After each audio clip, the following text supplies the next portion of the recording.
38వ అధ్యాయం, యోబు గ్రంథము 38వ అధ్యాయం సుమారు మొదటి వచనం నుండి 11వ వచనం వరకు చదువుకుందాం. అప్పుడు యెహోవా సుడిగాలిలో నుండి ఇలాగున యోబునకు ప్రత్యుత్తరం ఇచ్చెను. జ్ఞానము లేని మాటలు చెప్పి ఆలోచన చెరుపుచున్న వీడెవడు? పౌరుషము తెచ్చుకొని నీ నడుము బిగించుకొనుము, నేను నీకు ప్రశ్న వేయుదును, నీవు దానిని నాకు తెలియచెప్పుము. నేను భూమికి పునాదులు వేసినప్పుడు నువ్వు ఎక్కడుంటివి? నీకు వివేకము కలిగి ఉన్న ఎడల చెప్పుము. నీకు తెలిసిన ఎడల దానికి పరిమాణమును నియమించిన వాడెవడో చెప్పుము. దాని మీద పరిమాణపు కొల వేసిన వాడెవడో చెప్పుము. దాని స్తంభముల పాదములు దేనితో కట్టబడినవో చెప్పుము. ఉదయ నక్షత్రములు ఏకముగా కూడి పాడినప్పుడు దేవదూతలందరూ ఆనందించి జయధ్వనులు చేసినప్పుడు దాని మూలరాతిని వేసిన వాడెవడో చెప్పుము. సముద్రము దాని గర్భము నుండి పొర్లి రాగా తలుపుల చేత దాని మూసిన వాడెవడు? నేను మేఘమును దానికి వస్త్రముగాను గాఢాంధకారము దానికి పొత్తిగుడ్డగాను వేసినప్పుడు నీవుంటివా? దానికి సరిహద్దు నియమించి దానికి అడ్డుగడియలను తలుపులను పెట్టించినప్పుడు నీవు ఇంతవరకే గాని మరి దగ్గరకు రాకూడదనియు, ఇక్కడనే నీ తరంగముల పొంగు అనపబడిననియు నేను చెప్పినప్పుడు నీవుంటివా? నేను చదువుతాను చూడండి. అరుణోదయము భూ దిగంతాల వరకు వ్యాపించినట్లు, అది దుష్టులను తనలో ఉండకుండా దులిపివేయినట్లు నువ్వు ఎప్పుడైనా ఉదయమును కలగ చేసిదివా? అరుణోదయమునకు దాని స్థలము నీకు తెలిపితివా? ఆగుదాం. అందరి దగ్గర బైబిల్ ఉందిగా. ఎవరి దగ్గర బైబిల్ లేకపోయినా సిగ్గు లేకుండా పక్కవారు బైబిల్ చూడండి. బైబిల్ లేకుండా క్రైస్తవ సభలకు రాకూడదు. అది మన గౌరవం కాదు. చాలామంది మహానుభావులు మాస్ స్లాంగ్లో పోటుగాళ్ళు. వీళ్ళు అన్నారంట, మేము బైబిల్ మొబైల్లో చూస్తామంటే నీ మొబైల్ ఎంత పవిత్రమైందో అందరికీ తెలుసు. అది నీకంటూ ఒక బైబిల్ ఉండాలి. బైబిల్ క్యారీ చేయాలి.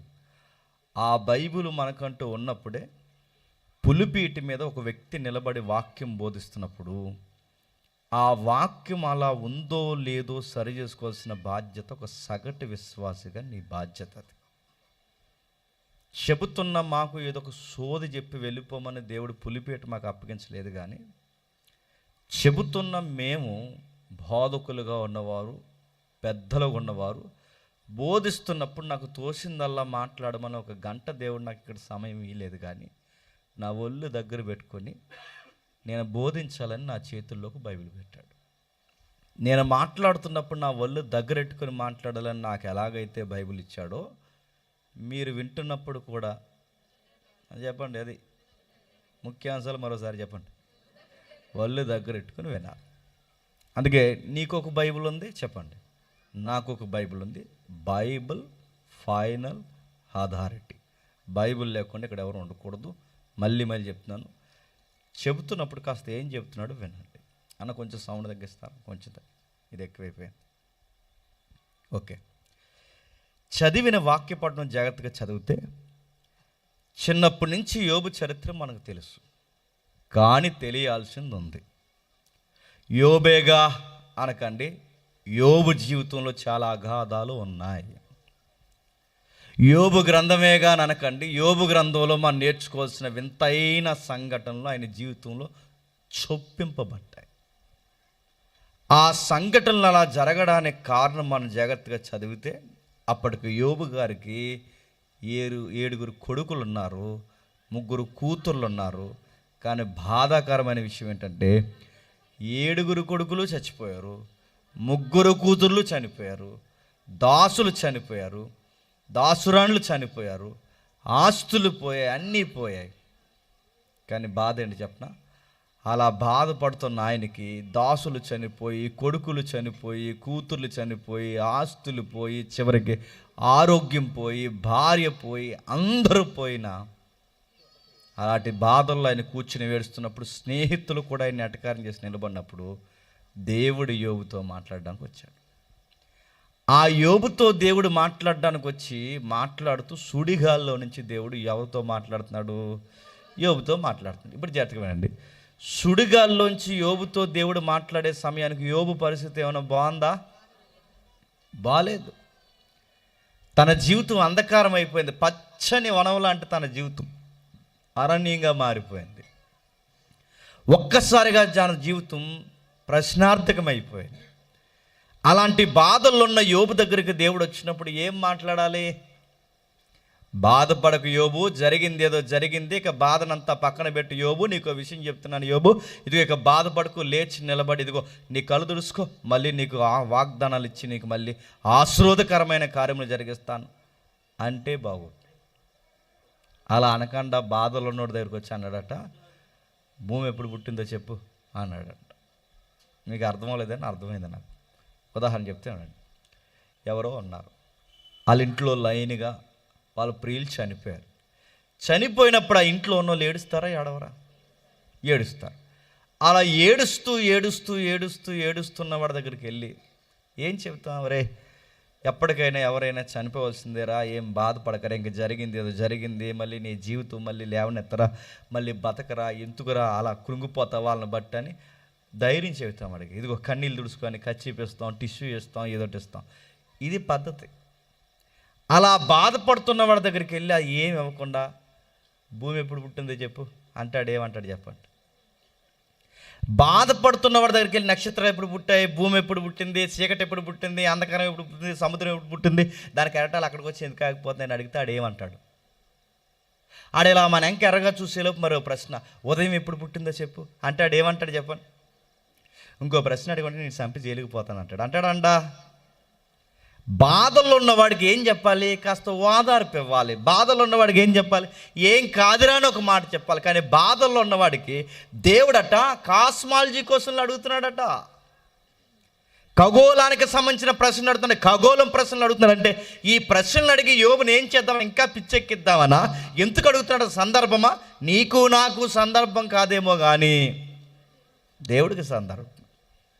ఈ 38 అధ్యాయంలో దేవుడు ఇన్ని ప్రశ్నలు ఎందుకు అడుగుతున్నాడో మనకు తెలియాలి అంటే ముందు 37 అధ్యాయాలు ఏం జరిగిందో తెలియాలి. మీకు డౌట్ వచ్చేసి అంటే ఈ రాత్రికి మాకు 37 అధ్యాయాలు చెప్పేస్తారా అని మీరు చెప్పమని నేను చెప్పను. 37 అధ్యాయులు బ్రీఫ్ అవుట్లైన్స్ అంట. అసలు ఏంటి టూకీగా ఆ 37 అధ్యాయాలు ఏంటో మనకు తెలిస్తేనే 38 అధ్యాయం ఏంటో మనకు అర్థం. 38 అధ్యాయం ఏంటో నీకు అర్థమైతే యోబు జీవితం అర్థమవుద్ది. యోబు జీవితం అర్థమైతే నేను అడుగుతున్నాను, అప్పులకి, తిప్పలకి, శ్రమలకి, బాధలకి కురుంగిపోయి మాట్లాడితే అనవసరంగా బతుకుందని ఇలాంటి నాసిరకం మాటలు మాట్లాడకుండా బతకడం శాతనవుద్ది. మనకి ఎలా బ్రతకాలో, ఒక సమస్యను ఎలా ఎదుర్కోవాలో తెలియాలి అంటే ఈ భక్తుల చరిత్రలో మనకి అవగాహన ఉండాలి. ఏం జరుగుతుంది, ఏముంది, అసలు ఏంటి, దీని పరిస్థితి ఏంటో చూడడానికి అలానే ఆ 38 అధ్యాయం నుంచి ఒక్కసారి మొదటి అధ్యాయంకి రండి. మొదటి అధ్యాయం యోబు గ్రంథం మొదటి అధ్యాయం. ఆగండమ్మా. యోబు గ్రంథం మొదటి అధ్యాయం మొదలు వచ్చిన ఊజు దేశమందు యోబనొక మనుష్యుడుండెను, అతడు యథార్థవంతుడు, న్యాయవంతుడు, దేవుని యందులో భయభక్తులు కలిగి చెడుతనం విసర్జించిన వాడు. అతనికి 7 కుమారులు 3 కుమార్తెలు కలిగి ఉండరి. అతనికి 7,000 గొర్రెలు, 3,000 ఒంటెలు, 500 జతల ఎడ్లు, 500 ఆడగాడిదలు, బహుమంది పనివారు అతనికి ఆస్తిగా ఉండెను గనక తూర్పు దిక్కు జనులందరూ అతడే గొప్పవాడిగా ఉండెను. తెలుగు అక్షరాలు తెలుసు కనుక చదువుకున్నాం. తిరిగేసి ప్రశ్నించుకుంటే మనకేమన్నా అర్థమైందంటే మన బొంద మనకేం అర్థం అవ్వలేదు. చదువుతాం. ఏంటి ఆ విషయం, ఏంటి అక్కడ ఉందంటే, తూర్పు దేశాన్ని ఒక పక్కన పెట్టి యోబు గారిని ఒక పక్కన పెట్టి తన గ్రాఫ్ ఏంటో చెప్తున్నాడు. మీరు జాగ్రత్తగా వినండి, ఎవరు అటు ఇటు తిరగకండి, జాగ్రత్తగా వినండి. ఆ రాయబడిన సంగతులు మీరు జాగ్రత్తగా వింటే, ఊజు దేశం అని ఒక దేశం ఉందట. ఆ దేశంలో యోబు అని ఒక మనుషుడు ఉన్నాడట. యోబు కోసం చెప్తున్నప్పుడు, యోబు పేరు చెప్పే ముందు యోబు కోసం చెప్తున్నప్పుడు ఆ యోబు గారి యొక్క దేశం ఏంటో చెప్తున్నాడు చూడండి. బైబిల్లో ఊజ్ అనేది ఎక్కడ ఉందంటే గల్ఫ్ హబ్, అంటే గల్ఫ్ కంట్రీస్ అంటారు చూసారా. ఆ గల్ఫ్ దేశాల్లో మస్కట్కి దగ్గరగుండి ఒక ఏరియా ఉంది. ఆ ఏరియాలో మరొక ఏరియా ఉంది. ఆ ఏరియాలో ఇప్పటికీ యోబు సమాధి ఉంది. అంటే బైబిల్లో కల్పనా కథలు లేవు, బైబిల్లో పుక్కిట పురాణాలు లేవు, బైబిల్లో అనగనగనగా లేదు. నీకు నాకు మన పెద్దమ్మ అమ్మమ్మ ఏం చెప్పిందంటే, అన్నం తినకపోతే అనగనగా చెప్పింది. ఏమని చెప్పింది మన పెద్దమ్మ? అనగనగా ఒక దేశం, ఆ దేశానికి ఒక రాజు, ఆ రాజు గారి కరెక్ట్గా 7 కొడుకులు. ఆ 7 కొడుకులు ఇంకా ఏ ఆటకి వెళ్ళారంటే జింకలను కొట్టడానికో పులులను కొట్టడానికో కాకుండా సిగ్గుమాలిన విషయం ఏంటంటే, అది దరిద్రం. ఎక్కడికండి? వరల్డ్ జీకే లెసన్ ఇది. చేపలు కొట్టడానికి వెళ్ళాడు. ఆ చేపలు పట్టడానికి వెళ్తే సరిగ్గా ఎన్ని పడ్డాయట? 7కి 7 చేపలకు తెలిసిపోయి ఎదవలకి 7 చాలని. నా మాటలు అర్థమవుతున్నాయా? రాజుగారేంటి, ఆ రాజుగారికి 7 కొడుకులు ఉండడం ఏంటి? ఉంటే ఉన్నారు, వాళ్ళు పోయి ఏమన్నా ఆట ఆడితే బాగుంది చెప్పుకోవడానికి. చేపలు పట్టడానికి వెళ్ళడం ఏంటి? ఆ చేపలను బట్టి ఈ రాజుగారు కొడుకులు చేపలు బట్టి తెచ్చి వాటిని ఎండబెడితేనట, అందులో ఒకటి ఎండలేదంట. ఆ ఎండం దాంతో వీళ్ళు మళ్ళీ డిస్కషన్ పెట్టారట. ఎవరు? రాజు కొడుకులు. ఎంత తెలివైన వాళ్ళు, వెళ్ళి డిస్కషన్ పెట్టారు. ఏమని? ఏవే ఎందుకు ఎండలేదే అని అడిగితే అందంట. ఎందుకు ఎండుతాను అందంటది. అదే ఎందుకు ఎండలేదని అడిగితే అప్పుడు చెప్పిందట. నువ్వు ఎందుకు ఎండలేదే ఏంటి అని అడుగుతుంది అందంట. నాకు గడ్డి మోపు ఆటం వచ్చిందట. నీకు అంత ఫీలింగ్ ఉంటే మరి పక్కకి వెళ్ళాలిగా. వాళ్ళు అడగలేదు. నీకు అంత బాధ అయిపోతే పక్కకి వెళ్ళిపోవాలిగా. చేప గమ్మత్తేడు చెప్పనా, ఈసారి అమ్మమ్మలు పెద్దమ్మలు ఈ కథలు చెప్తే, అమ్మమ్మ నేను ఓ మాట అడుగుతున్నానే, నానమ్మ ఓ మాట అడుగుతున్నాను, అనగనగా దేశం పట్టినా కాదు, ఏ దేశమే అని అడుగు.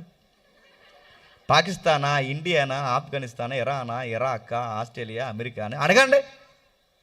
ఏ దేశం అని అడగండి. మళ్ళీ ఏ దేశానికి రాజు అని అడగండి. రాజు పేరు ఏంటే అని అడగండి. అప్పుడు మీ అమ్మ నోరు మీరా ఈ కథలు అంటారు.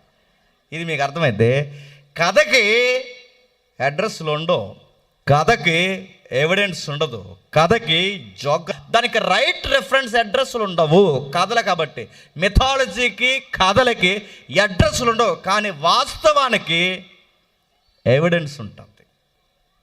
యోబు అనే వ్యక్తి పుక్కిట పురాణం కాదని, యోబు అనే వ్యక్తి కల్పిత పాత్ర కాదని, యోబు అనే వ్యక్తి ఆకాశం నుంచి ఊడు పడలేదని, నిజంగా యోబు అనే వ్యక్తి చరిత్ర బైబిల్లో బయట జరిగిందంటే బయట జరిగిందనడానికి ఈ రోజుకి ఆ దేశం ఉంది. ఆ దేశం ఉండడమే కాదు, ఆ యోబు సమాధి గల్ఫ్ పబ్లో ఇంకా ఉంది. గల్ఫ్ పబ్ అంటే మస్కట్, దుబాయ్, అబుదాబి, కువైట్ ఇవన్నీ చూస్తే ఈ ఏరియాలన్నింటినీ కలిపితే 12-24 దేశాలు కలిపితే దాన్ని గల్ఫ్ కంట్రీ అంటారు. ఆ అడ్డాలో అరేబియా ఎడారికి అటు ఇటు మధ్యలో అటు ఇటు ప్రాంతాల్లో యోబు సమాధి ఇంకా ఉంది. అంటే యోబు సమాధి ఉందంటే బాగా వినండి, యోబు దేశం ఉంది. యోబు దేశం ఉందంటే యోబు చరిత్ర నిజంగా జరిగింది. యోబు చరిత్ర నిజంగా జరిగిందంటే ఈ యోబు గ్రంథం కూడా చెప్పండి నిజమే. నిజాలు మాట్లాడుకుంటున్నాం. ఈ నిజాలు మాట్లాడుతున్నప్పుడు ఆయన కూర్చున్న ప్రాపర్టీ డాక్యుమెంట్ ఇక్కడ పెట్టాడు చూడండి. ఆయన ఆస్తి యొక్క పత్రాలు లేదా డాక్యుమెంట్స్ అక్కడ వివరిస్తున్నాడు. ఏమని? ఆయనకి 7 కొడుకులు ఉన్నారట, 3 కూతుర్లు ఉన్నారట, 7,000 గొర్రెలట, 3,000 ఒంటెలట, 500 జతల ఎడ్లట, 500 ఆడగాడిదలట, చాలామంది వర్కర్స్ ఆయన హౌస్లో పనిచేస్తారట. ఇది ఆయన ప్రొఫైల్, ఆయన రికార్డ్. ఇది ఇలా చదువుతుంటే మీకు అర్థమవుతుందో లేదో కానీ, అంటే అది ఆస్తిపరుడు. అంటే ఆస్తిపరుడు ఎంత ఆస్తిపరుడు అంటే తూర్పు దేశాల్లో ఆయనకున్నంత డబ్బు ఉన్నవాడు ఎవడు లేడంట. మళ్ళీ ప్రశ్న, తూర్పు దేశాల్లో ఆయనకంత ఆస్తిపరుడు ఎవరు లేరు. మీరు అనుకోవచ్చు ఇదేంటంటే గాడిదల కోసం, గుర్రాల కోసం, ఎడ్ల కోసం, ఆడగాడిదల కోసం చెప్పి ఆయనకంత ఆస్తిపరుడు లేడంటే మనకు తెలియాల్సిన విషయం ఏంటంటే క్రీస్తు పూర్వం మిడిల్ ఆసియా కానీ అటు కానీ మన తూర్పు ఆసియా కానీ తూర్పు దేశాల్లో కాదు ప్రపంచ దేశాల్లో ఆస్తి అంటే తెలుసా? పశు సంపదే ఆస్తి. ఎవడికైతే గొడ్డు గోదా ఉంటుందో, ఎవడైతే పశు సంపద కలిగి ఉంటాడో వాడే ఆ రోజుల్లో ఆస్తి పరులు. మాకు 100 ఎకరాలు ఉన్నారంటే పక్కపో అంటారు, గుర్తుపెట్టుకో. ఆ రోజు ఎకరాలు కాదు, చెప్పండి, ఇంట్లో పనిచేసే మనుషులు ఉండాలి, విస్తారమైన పాడి పంటల కన్నా పాడి పశువులు ఉండాలి. ఆ పశు సంపద ఎవరైతే కలిగి ఉంటారో వాళ్ళ ఆస్తిపరులు. ఆయనకున్న ప్రాపర్టీ లెవెల్కి తూర్పు దేశాల్లో ఎవడో లేడంట. ఇంకా చెప్తున్నానండి, ఇందుకు తూర్పు దేశాలు అన్నాడంటే ఇందుకు ఏవి తూర్పు దేశాలు? ముఖ్యాంశాలు మరోసారి చెప్పండి. మీ బొంద ఇందాక అరబిక్ అన్నా, ఇంక మీరు అరబిక్ అనేసి ఇంక ఎలాగ ఎదురు ఇటు చెప్పేద్దామన్నా నా చేతిలో అడ్డంగా దొరికేస్తారు ఏమనుకుంటున్నారు. మళ్ళీ చెప్తున్నా, అరబిక్ దేశాలు కాదు, తూర్పు దేశాలు. అంటే ఏ దేశాలు అంటే మీ ఊరు ఇది. ఇప్పుడు ఈ డయాస్ ఉంది, దీనికి తూర్పు ఎటు? ఇటా? చెప్పండి. కొంతమంది ఇటు అంటున్నారేంటి అని మీకు ఇయ్యపోతాడు సూర్యుడు. చెప్పండి, తూర్పు ఎటు? ఇటు నడుతున్నాను. ఈ డయాస్కి తూర్పు ఇటు, పరమడెట్టు అది, ఉత్తరం ఎటు? చచ్చారు ఇవ్వాలి నా చేతులు. చెప్పండి చెప్పండి. ఇటు దక్షిణం ఎటు? ఇటు అంటే తూర్పు, పరమడ, ఉత్తరం, దక్షిణం. ఇప్పుడు చెప్పండి, ఇది తూర్పు అని అనాలి అంటే, ఇది తూర్పు అని అనాలంటే ఏముండాలి? చెప్పండి. కరోనా బ్యాచ్ చెప్పండి చెప్పండి. ఇది తూర్పు అనాలంటే, ఎందుకంటే కరోనా బ్యాచ్ ఎందుకంటే చాలామంది కరోనాలో పాస్ అయిపోయారు. చెప్పండి, అది పాస్ అవ్వరు వీళ్ళు. అడుగుతున్నాడు, ఇది తూర్పు అనాలంటే ఇది తూర్పు అని ఎట్లా అంటాం? మీ బొంద. తూర్పు అంటే బాగుండండి, ఇందాక చెప్పాను, ఇది తూర్పు, ఇది పరమడ అని చెప్పాలి అంటే ల్యాండ్ మార్క్ ఉండాలి. ఏ మార్క్? ఇప్పుడు ల్యాండ్ మార్క్ ఏంటి చెప్పండి, ఇది చూసి చెప్పండి. డయాస్. అది దీనికి అంటే ఈ డయాస్కి తూర్పు, ఈ డయాస్కి పరమట, ఈ డయాస్కి ఉత్తరం, ఈ డయాస్కి దక్షిణం. అంటే ఒకటి తూర్పు పడమర చెప్పాలి అంటే ల్యాండ్ మార్క్ ఉండాలి మ్యాప్కి. మీకు అర్థమవుతుందిగా? సూర్యుడు వచ్చాడని తూర్పు అంటారు, గుర్తుపెట్టుకో. తూర్పు పరమడ అంటే ఎలా తూర్పు? దీనికి తూర్పు, దీనికి పరమడ, దీనికి ఉత్తరం, దక్షిణం. ఇది మీకు అర్థమైతే ఇప్పుడు మీ ఊరికైనా, మీ ఇంటికైనా, మీ చర్చికైనా తూర్పు పడమని చెప్పాలంటే ఏదో ఒక ల్యాండ్ మార్క్ ఉంటుందిగా. మీ ఇంటికి తూర్పు, లేదా ఈ ఇంటికి ఈ యొక్క మండపానికి తూర్పు, ఈ చర్చికి తూర్పు. ఏది తూర్పు పడమని చెప్పాలంటే ఒక మార్క్ ఉండాలిగా, ఒక ల్యాండ్ మార్క్, ఒక గుర్తుండాలిగా. ఇది మీకు అర్థమైతే ప్రపంచానికి తూర్పు అన్నామంటే మరి ప్రపంచానికి ల్యాండ్ మార్క్ ఏంటి? మీ బొంద. నోటి గురించి చెప్తున్నాను, ఎంత భయం లేనారంటే మీరు. నేను అడుగుతున్నాను, ప్రపంచానికి తూర్పు అంటే ఎట్లా?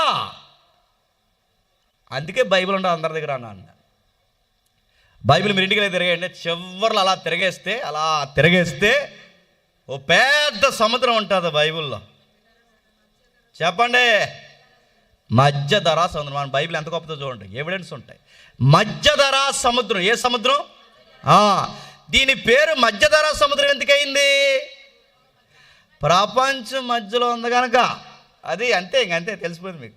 చెప్పండి, అంతే. ప్రపంచం చెప్పండి మధ్యలో, అంటే ప్రపంచ దేశాలకి మధ్యలో ఉంది కనుకే మధ్యధరా సముద్రం. దాన్ని మెడిటేరియన్ సీ అన్నారంటే మధ్యధరా సముద్రం అంటే ప్రపంచానికి సెంట్రల్ ఏరియా మధ్యధరా సముద్రానికి. ఈ సముద్రానికి తూర్పుకున్న ప్రాంతాలనే చెప్పండి తూర్పు దేశం అంటారు, కానీ సూర్యుడు వచ్చాడు అని అనరు. చెప్పండి, దేన్ని అంటారు చెప్పండి? ఆ సముద్రానికి తూర్పుకున్న ప్రాంతాన్ని తూర్పు దేశాలు అంటారు.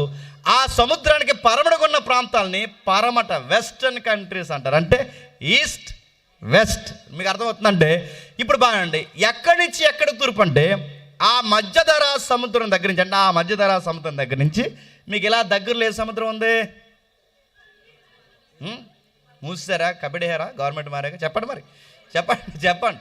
ఇక్కడ దగ్గరలో పేరుపాలెం బీచ్ ఉంది. దాని పేరేం పేరు? బంగాళాఖాతం. అంతా మీరు బాగా అండి భోంచేసి వచ్చారా? చెప్పండి, బంగాళాఖాతం. అంటే ఆ మధ్యధరా సముద్రం దగ్గర నుంచి బంగాళాఖాతం వరకు, అంటే అక్కడి నుండి ఇక్కడి వరకు 6 నేల మీద వ్యాపించిన దేశాలనే చెప్పండి తూర్పు దేశాలు అంటారు. ఇది బైబిల్ ఎవిడెన్స్. బైబిల్ తూర్పు దేశాలు ఉన్నాయంటే ఆ తూర్పు దేశాల్లో నా దేశం ఉంది, ఆ తూర్పు దేశాల్లో మన ఊరుంది, ఆ ఊరుల్లో మీ ఉప్పులూరు ఉంది. ఉందా లేదా? ఈ తూర్పు అంటే ఈ ఊరు మోతుబరి మొదలుకొని, నేను సీరియస్ చెప్తున్నా, ఈ ఊరు మోతుబరులు మొదలుకొని మధ్యధరా సముద్రం ఆవల వరకు ఉన్న ఏ మోతుబరైనా యోబు ముందు దిగదుడిపే. అంత డబ్బున్నవాడు యోబు. ఇంకా చెప్పాలంటే మరి చెప్తాను వినండి. ప్రపంచంలో ఎవడు చేయలేని పెళ్ళి భారతదేశంలో చేశారు. పెళ్ళికైన ఖర్చు 6,000 కోట్లు. ఎంత? 6,000 కోట్లు. ఎంత డబ్బులు ఎక్కువ? మళ్ళీ మన దేశం పేద దేశం అంటారు. 6,000 కోట్లు, 6,000 కోట్లు. ఆ పెళ్లి చేసిన వాళ్ళు ఇంటి పేరు, అదే వాళ్ళ కంపెనీ రిలయన్స్. ఆ పెళ్లి కొడుకు అబ్బాయి పేరు, ఆ పెళ్లి కొడుకు పేరు అనంత్ అంబానీ. ఆ అబ్బాయికి పెళ్ళి 6,000 కోట్లు. ఆ పెళ్ళికి ఒక రాత్రికి రాత్రి పాటలు పాడడానికి సింగర్ని తీసుకొచ్చారు. ఆ సింగర్ అటు నలుపు కాదు తెలుపు కాదు అంటూ ఉంటుంది, ఆవిడ పేరు ఏదో ఉంది. ఆ నైట్ నైట్ సాంగ్స్ పాడి వాళ్ళకి ఎంటర్టైన్ చేయడానికి ఆవిడకి ఇచ్చిన కాస్ట్ 30 కోట్లు. 30 కోట్లు. ఆ పెళ్ళికి హీరోలు, హీరోయిన్లు, ఇక్కడున్న పొలిటీషియన్స్, పాత గవర్నమెంట్లో ఉన్న వాళ్ళు, ఇప్పుడున్న గవర్నమెంట్లో ఉన్న వాళ్ళు, సీఎంలు, డిప్యూటీ సీఎంలు, ఏళ్ళు డబ్బు ఉన్న వాళ్ళు, మోతుబర్లు, భారతదేశంలో పొలిటీషియన్స్, యాక్టర్లు, ఇంటర్నేషనల్ సింగర్స్, ఎవరైతే సెలబ్రిటీలు అందరూ ఆ పెళ్ళికి వచ్చారు. ఎందుకంటే డబ్బులు ఉంటే కొండ మీద కోతైనా పెళ్ళికి వస్తుంది. వచ్చారు అందరు. ఈ వచ్చిన వాళ్ళందరికీ రిలయన్స్ వాళ్ళు ఏం చేశారంటే గిఫ్ట్ ఇచ్చారు, పెళ్లి గిఫ్ట్. ఆ పెళ్ళికి ఇచ్చిన గిఫ్ట్ ఏంటంటే వాచ్. ఆ వాచ్ ఖరీదు 2 కోట్లు. వెళ్తే బాగుండు అనుకుంటున్నారు కదా. ఆ పెళ్ళికి వచ్చిన వాళ్ళకి ఇచ్చిన గిఫ్ట్ 2 కోట్లు వాచ్. సెలబ్రిటీలకి ఎంత గ్రాండ్గా పెళ్లి చేస్తే బాగానండి. నేను చదువుకునే టైంలో, నాకు ఉద్యోగం రాకమునుపు, ఆ టైంలో రిలయన్స్ వాళ్ళు ఇల్లు మెయింటెనెన్స్, అంటే వాళ్ళ హౌస్ మెయింటెనెన్స్, నెలసరి కరెంటు బిల్లు ఖర్చు 2 లక్షలు. నెలసరి వాళ్ళ ఇంటి మెయింటెనెన్స్ 2 కోట్లు. మరి అర్థమవుతుందా? ఇంటికి మెయింటెనెన్స్ 2 కోట్లు. నేను చదువుకున్నప్పుడు ఇప్పుడు ఎన్ని కోట్లు తెలియదు నాకు. నేను 13 సంవత్సరాల క్రితం కూడా చెప్తున్నాను. అంటే వాళ్ళ ఇంటి కాస్ట్, వాళ్ళ ఇంటికి నెల ఖర్చు పెడితే 2 కోట్లు, కరెంటు బిల్లు 2 లక్షలు. ఆ 13 సంవత్సరాల క్రితం. మరి ఇప్పుడు ఎంత నడుతున్నాను? ఎంత డబ్బు ఉన్న వాళ్ళు రిలయన్స్ వాళ్ళు. ఇది మీకు అర్థమైతే, ఇలాంటి రిలయన్స్ అంబానీలు 100 మందిని కలిపి పక్కన నిలబడితే వీళ్ళందరికీ ఎత్తులో నిలబడేవాడే అంత డబ్బు ఉన్నోడు యోబు. అది యోబు అంటే. తూర్పు దేశాల్లో అతనికంత డబ్బున్నవాడు ఎవడు లేడు. కానీ అంత పెద్ద గొప్పవాడు స్టోరీ 1 నైట్లో మారిపోయింది. ఏమవడం ఏంటి? 2 మహాశక్తులు యోబు అనే వ్యక్తిని గురించి డిస్కషన్ చేస్తున్నాయి. ఏంటి ఆ మహాశక్తులు అంటే? మహాశక్తి దేవుడు, రెండో శక్తి అపవాది. వీళ్ళిద్దరూ డిస్కషన్ చేస్తున్నారంటే ఏం జరుగుతుంది? అదే మొదటి అధ్యాయం త్వరగా 6వ వచనం. దేవదూతలు యెహోవా సన్నిధిని నిలుచుటకి వచ్చిన దినం ఒకటి తటస్థించెను. ఆ దినమున అపవాది యెహోవాడు వారితో కలిసి వచ్చెను. యెహోవా, నీవు ఎక్కడి నుండి వచ్చితివన్నాడు అడుగ్గా, అపవాది భూమి మీద ఇటు అటు తిరుగులాడుచు అందులో సంచరించుచు వచ్చితినని యెహోవాకు ప్రత్యుత్తరం ఇచ్చిన. జాగ్రత్తగా వినండి. పరలోకంలో కూడా ఇలాంటి మీటింగ్స్ జరుగుతాయంటే ఇప్పటికీ ఎప్పటికీ జరుగుతాయి. ఆ మీటింగ్కి అటెండ్ అయ్యేది ఎవరంటే కోటాను కోట్ల దేవదూతలు. ఆ కోటాను కోట్ల దేవదూతల్లో ఎవరు ఉంటారంటే మీరు జాగ్రత్తగా వినండి. అధికార పక్షంలో దేవుడు సింహాసనం మీద కూర్చుంటే ప్రతిపక్షంలో వచ్చేది ఎవడంట? అపవాది. ప్రతిపక్షం పనేంటి? ఏం చేసినా తప్పులు పట్టడం ప్రతిపక్ష పని. అంతే కదా, ఇంకేమైనా పని ఉంది వీళ్ళకి. అందుకని ప్రతిపక్షం పని ఏంటి చెప్పండి? నేరాల మోపడమే ప్రతిపక్షం. నా మాట మీకు అర్థమవుతుంది లేదో? అయితే ఈ ప్రతిపక్ష హోదాలో ఈడు ఎలా వచ్చాడో మీరు జాతకమేనండి.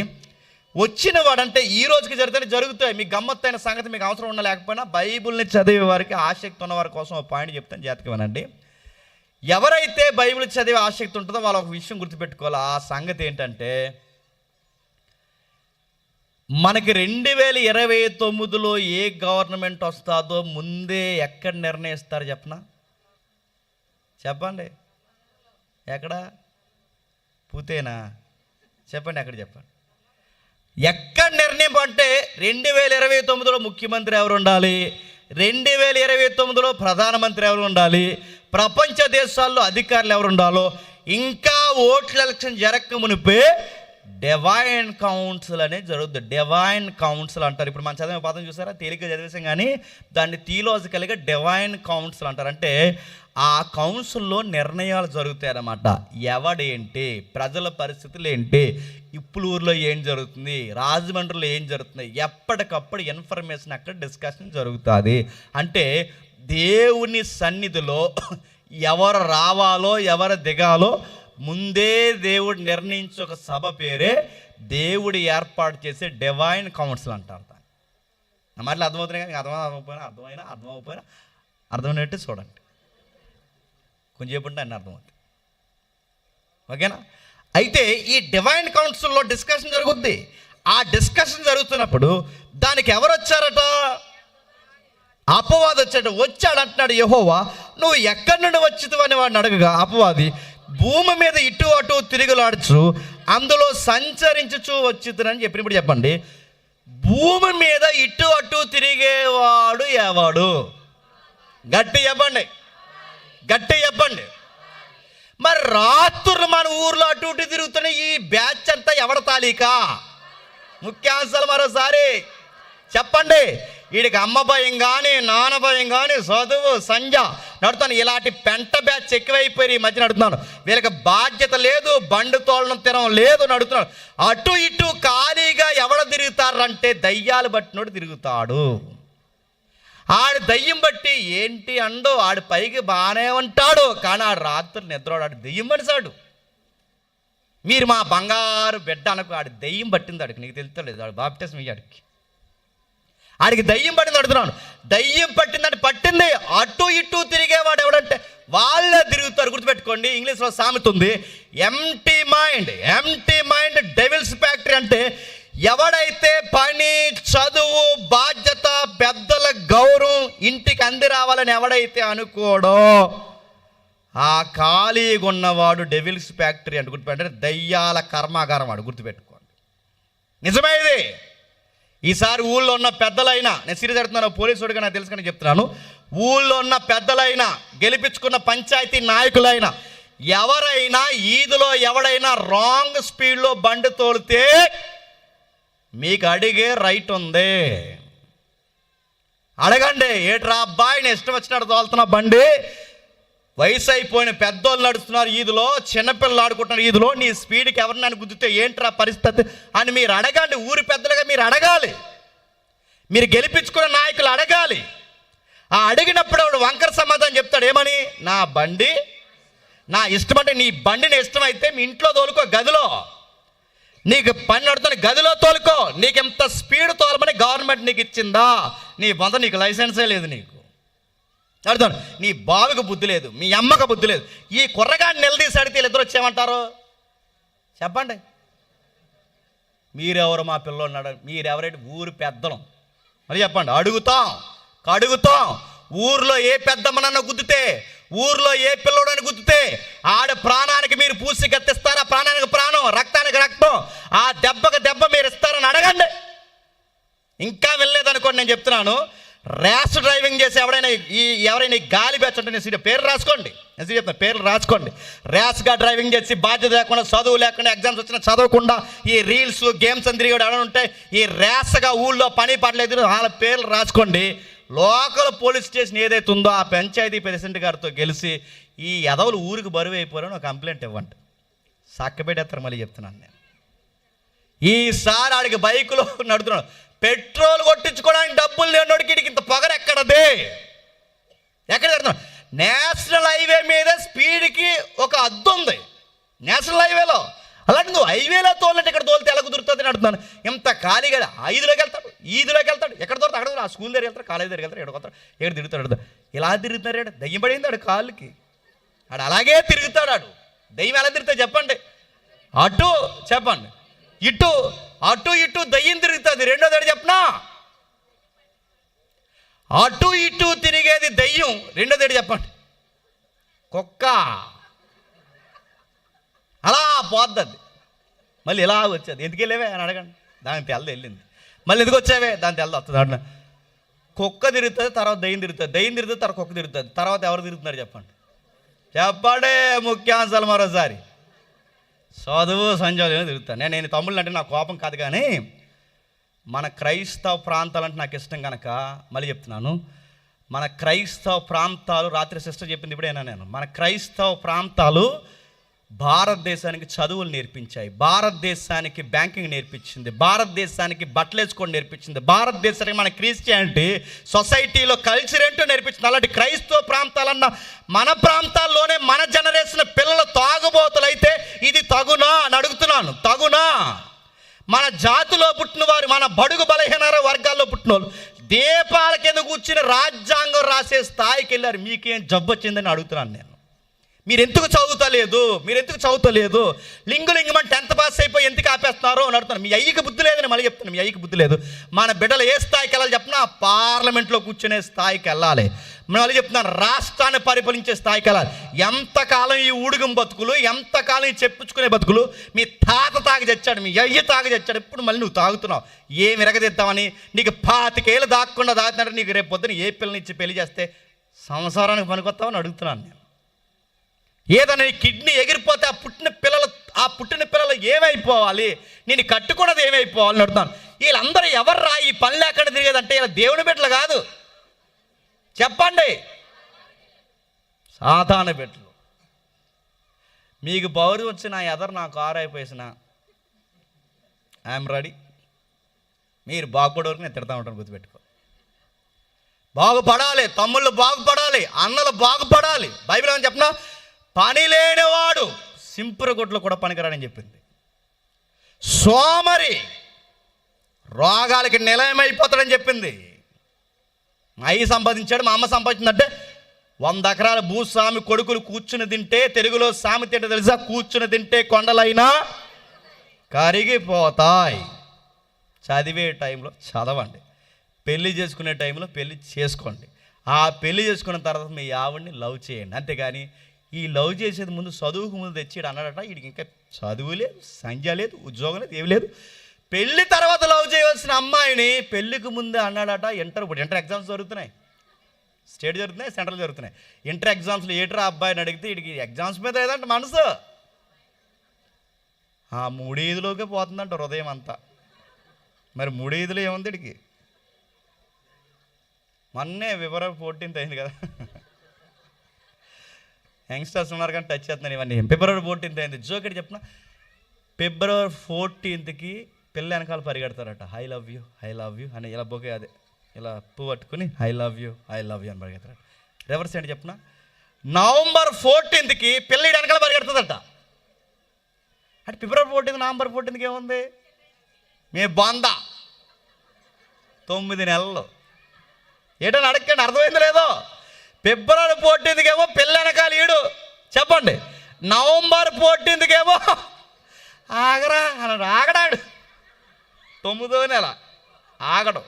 ఇది ఈ ప్రేమ కావ్యాలు, అంతే కదండి. ప్రేమ అంటే ఏంటి? పొదలు సడిగిపోవడం. ప్రేమ అంటే ఇదే కదండి. ప్రేమ అంటే ఇది ప్రేమ. ప్రేమ అంటే ఏంటి చెప్తున్నా? చెప్పిదిగో, నీ మామ, మగపిల్లలు ఎవరైతే ఉన్నారో చెప్తున్నాను, మీ మామ కానీ మీ అత్త కానీ నీకు బండి ఎడతా అన్నా, డబ్బు ఎడతానన్నా గుర్తుపెట్టుకో. నువ్వు ఒక మాట చెప్పాలి. ఏమని చెప్పినా? నువ్వు ఒక పిల్లని పెళ్లి చేసుకునే సమయానికి నీ డిగ్రీ అయిపోవాలి, ఒక ఉద్యోగం కొట్టి ఉండాలి, ఒక ఇల్లు కట్టి ఉండాలి, మీ తల్లిదండ్రులకు అంది రావాలి. మళ్ళీ చెప్తున్నాను, మీ అత్త మామల దగ్గర రూపాయి తీసుకోకుండా మీ అమ్మాయిని, ఎలా ఉన్న అమ్మాయిని అలా పంపండి. బంగారు బొమ్మలాగా మిమ్మల్ని మర్చిపోయేలా నేను చూసుకుంటానని మగపిల్లోడిగా చెప్పాలి. అది మ్యాన్హుడ్ అంటే. గుర్తుపెట్టుకో. 1,00,000 ఇస్తారా? 2 లక్షలు నీ బందెత్తారు నీకు. లక్ష ఎందుకు ఇవ్వాలని నీకు అడుగుతున్నాను. లక్ష ఇస్తారండి. అసలు ఆడపిల్ల మనకు డబ్బులు ఇవ్వడం ఏంటి? నేను చెప్తాను, ఆడపిల్ల మనకు డబ్బులు ఇవ్వడం ఏంటి?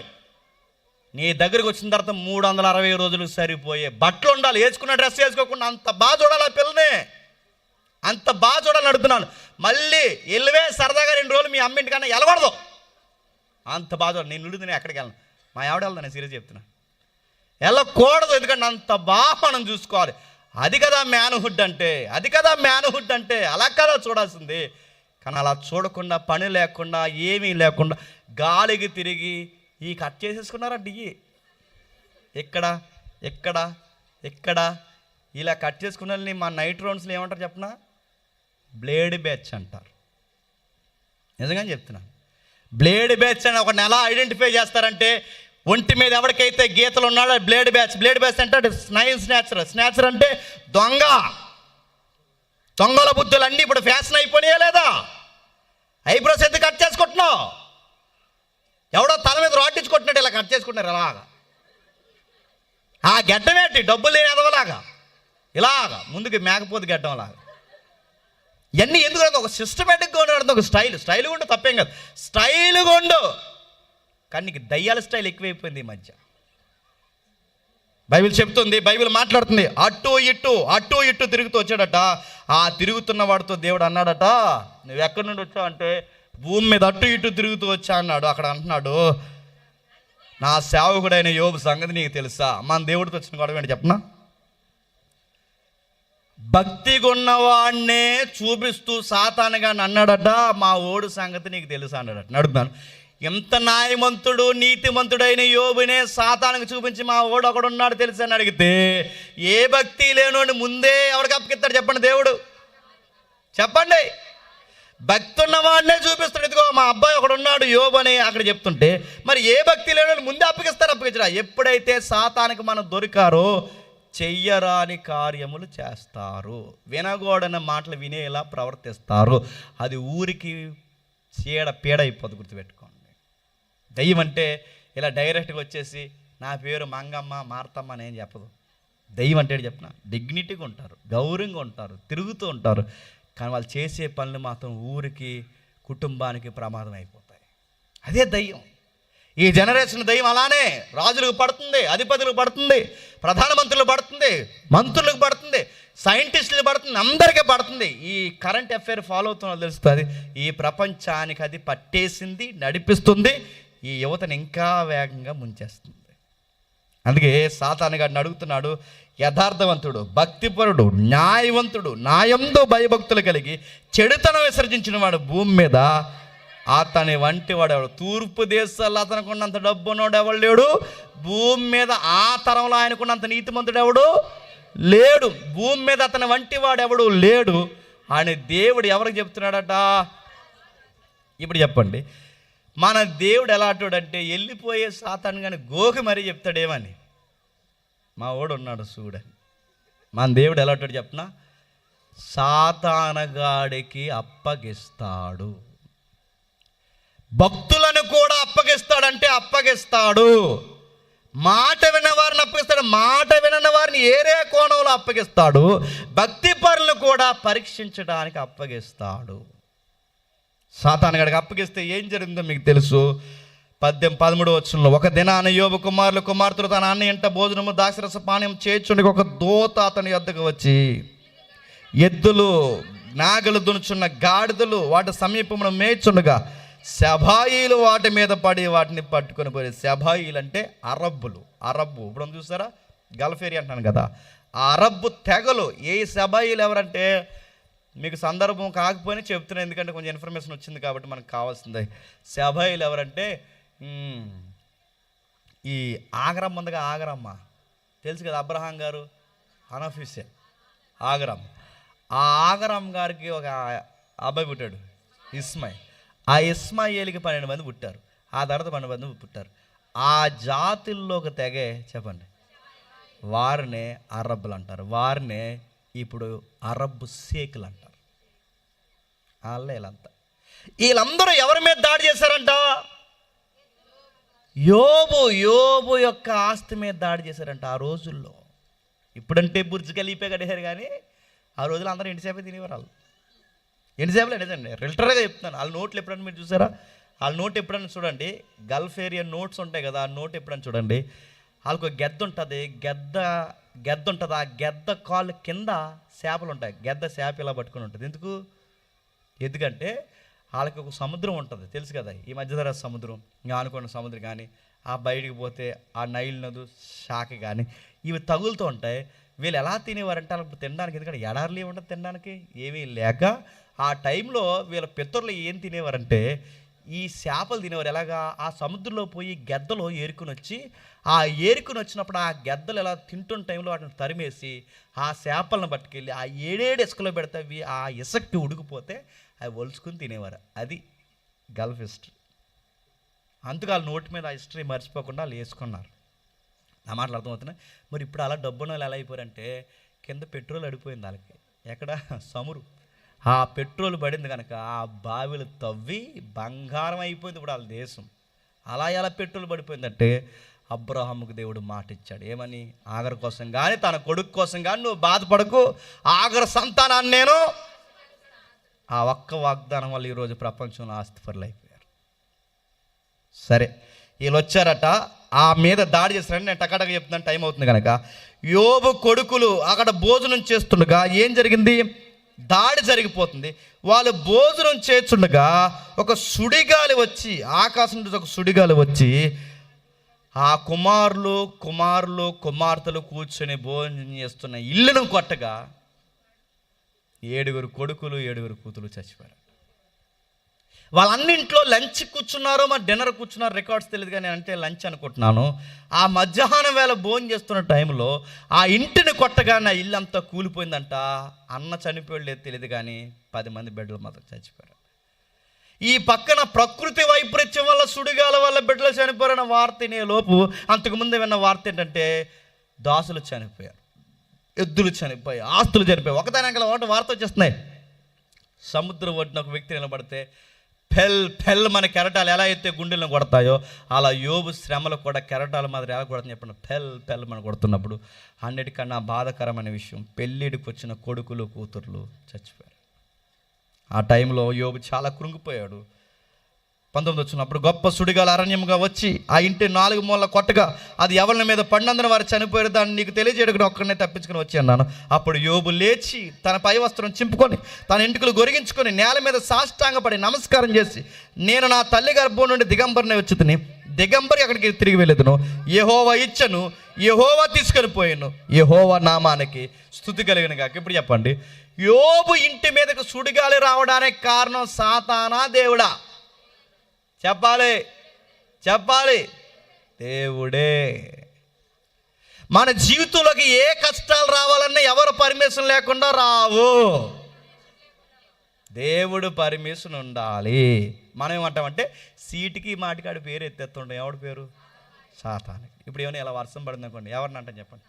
అంతా సాతానికి క్రియలండి. ఆడనుకుంటే నాకు సంబంధం వర్షం పడుతుంటా అనుకుంటాడు. ఆడు ఊరెళ్తుంటేనంట ఆటో రాలేదట, ఊరెళ్తుంటే ఆటో రాలేదని వెంటనే ఎవరు తిట్టారట? సాతాను కూడా ఆటో రాకుండా చేసాడండి. సాతాను కూడా అనుకుంటాడు ఆటోకి నాకు సంబంధం ఏంటో అనుకుంటాడు. ఆడు నడుతున్నాను. ఆడు మన లైఫ్లో ఏం చేయాలన్నా చివరికి ఏదైనా తోటలోకి ఆడు రావాలన్నా ఎవరు పర్మిషన్ ఇవ్వాలి చెప్పండి?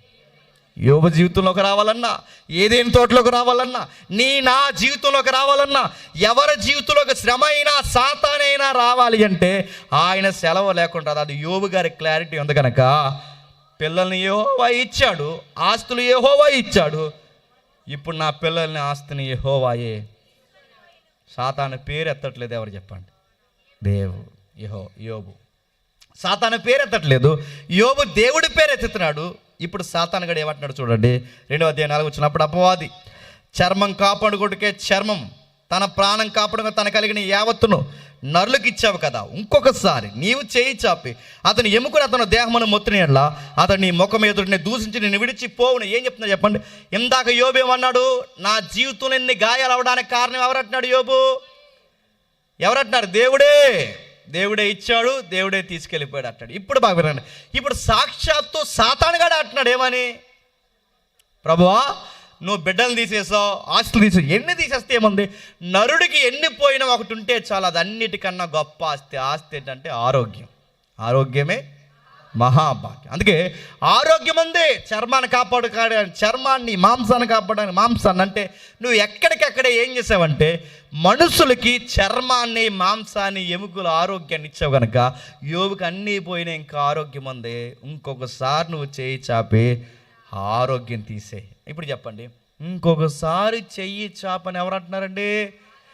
అపవాదిగాడు కూడా ఏమంటున్నాడంటే నేను వెళ్ళి యోబుని ఏదో చేసేస్తాను అంటలేదు. చెప్పండి, నువ్వే చేయి అంటే ముందు చేయి చాపింది ఎవరు? యోబు బిడ్డల మీదకి. చెప్పండి ఈ మాటను బట్టి, ముందు యోబు బిడ్డ మీదకి చేయి చాపింది ఎవరు? ఇప్పుడు మళ్ళీ బాగుంది, ఇప్పుడు మళ్ళీ రెండోసారి చేయి చాపేది ఎవరు? అంటే యోబు జీవితంలో అనారోగ్యమైన, ఆపదలైన, ఇబ్బందులైన ఇవన్నీ ఎవరి మీదకి, యోబు మీదకి రావడానికి ఇవన్నీ చేస్తున్నది ఎవరు? దేవుడు. ఇప్పుడు బాగోనండి, 3వ సాక్ష్యం, అదే 2వ అధ్యాయం 10వ వచనం. అందుకతడు 9వ వచనం, అతని భార్య, నీ వచ్చి ఇంకను యథార్థతను వదలకుందువా?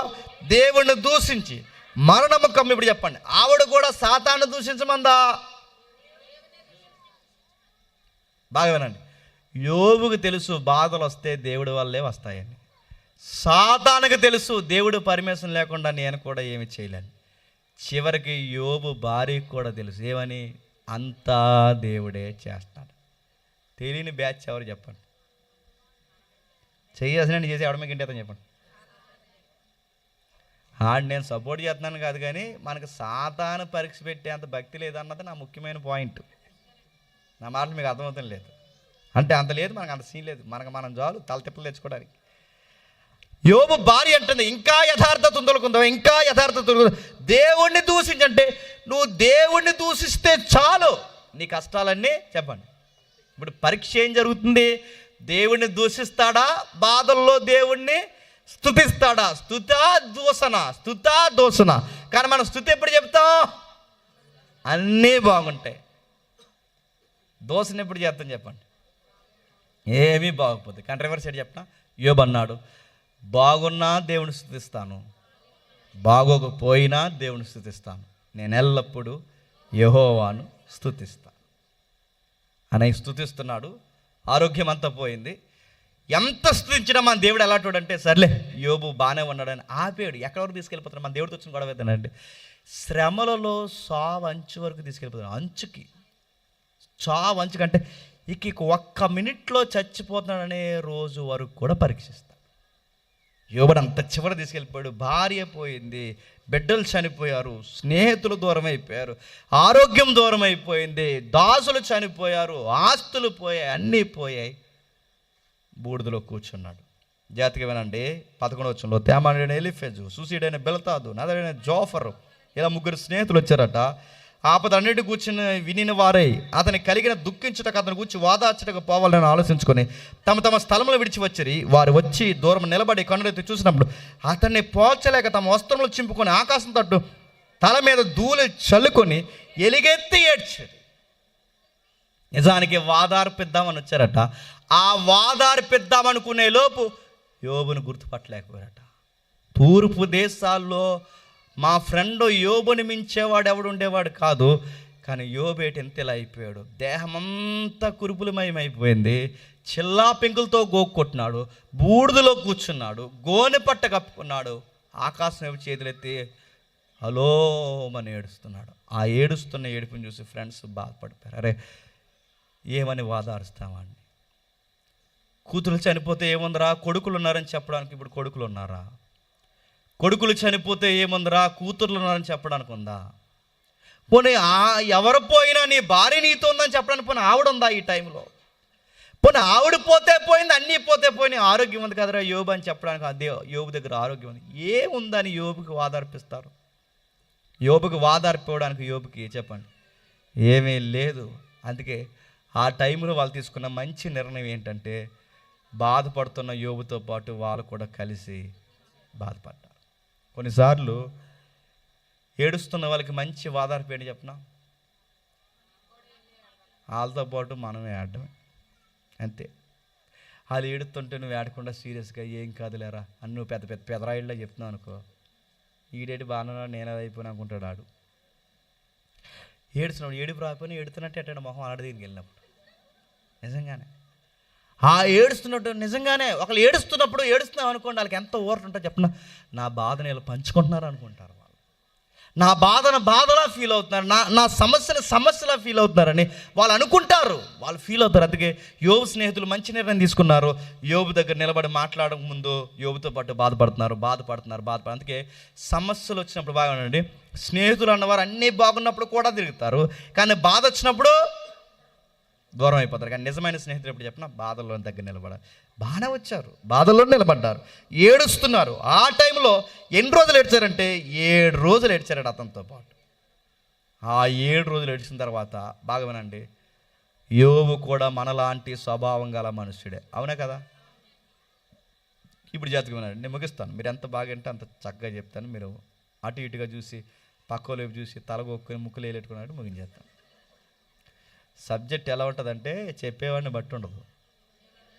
అది ఎప్పుడు మీ మాస్టర్ అయినా పీజీ నాలెడ్జ్ చెప్పాలంటే స్టూడెంట్స్ వినే ఇంట్రెస్ట్ని బట్టి సబ్జెక్ట్ ఉంటుంది తప్ప, నేను ఎంత పీజీ నాలెడ్జ్ ఉన్నా వినేవాళ్ళు లేడనుకోండి నాకు చెప్పాలనిపిస్తుందా? జ్ఞానం చెప్పేవాడిని బట్టి కాదు, వినేవాడిని బట్టి ఉంటుంది. అందుకే మీకు అర్థమైపోయిన సూత్రం ఏంటంటే అర్థమైనట్టే చూడండి, కొంచెం ఎప్పటికన్నా అర్థమవుతాయి. సరే, 7 రోజులు ఏడిశారట. 7 రోజులు ఏడిచిన తర్వాత యోబు కూడా మనలాంటి మనుషుడే గనక, మనలాంటి మనుషుడైన యోబు బాధల్లో కొన్ని లూజు మాటలు మాట్లాడేశాడు. శ్రమ వచ్చినప్పుడు ఎవరైనా లూజు మాటలు మాట్లాడమా? లూజు మాటలు మాట్లాడమే కాదు, లూజు ప్రార్థన కూడా చేస్తాం. ఆ లూజు ప్రార్థనలు ఏంటి చెప్పిన, దేవుడికి పరలోకమే కంగారైపోయి ప్రార్థనలు. పరలోకం కంగారైపోతే మన ప్రార్థన తెలుసా? ఆ ప్రార్థన ఏంటి తెలుసా? ఇలా వస్తారు, మోకాళ్ళు వేసి శ్రమ దినాల్లో చేస్తారు, ప్రార్థన చేసి ఏమంటారంటే, ప్రభువా అందరూ బాగానే ఉన్నారు ఊర్లో, మాకే ఇంటికి ఇలా జరుగుతుంది ప్రభు, మమ్మల్ని దర్శించవా, నీ ముఖం పక్కకు తిప్పుకున్నావా, మా వైపు చూడవా, అందరూ బాగున్నారు ప్రభు, ఆడు బాగున్నాడు వీడు బాగున్నాడు, మాకెందుకు అంటే ఆ ప్రార్థనకు అర్థం ఏంటి చెప్పనా? అందరూ బాగున్నారు మేము బాగలేదంటే మేము బాగాలేనప్పుడు ఇంకెవరో, అది దిక్కుమాలి ప్రార్థన. మేము అర్థమవుతున్నా, మేము బాగుంటే అందరూ బాగుండాలి, మేము పాడైపోతే, ఇలాంటి మాటలే కాదు ప్రార్థనలు కూడా వస్తాయి. అంటే యోబుని అలా అంటున్నానని కాదు, కానీ యోబు గారు దేవునికి వ్యతిరేకమైన మాటలు మాట్లాడారు. ఆ సందర్భాన్ని కూడా యోబు జీవితంలో ఉండకూడదు అనుకున్నాడు దేవుడు, చూడకూడదు అనుకున్నాడు దేవుడు. ఏం మాట్లాడాడు, ఏమైందంటే 3వ అధ్యాయం మొదటి రోజు నేను త్వర ముగిస్తాను.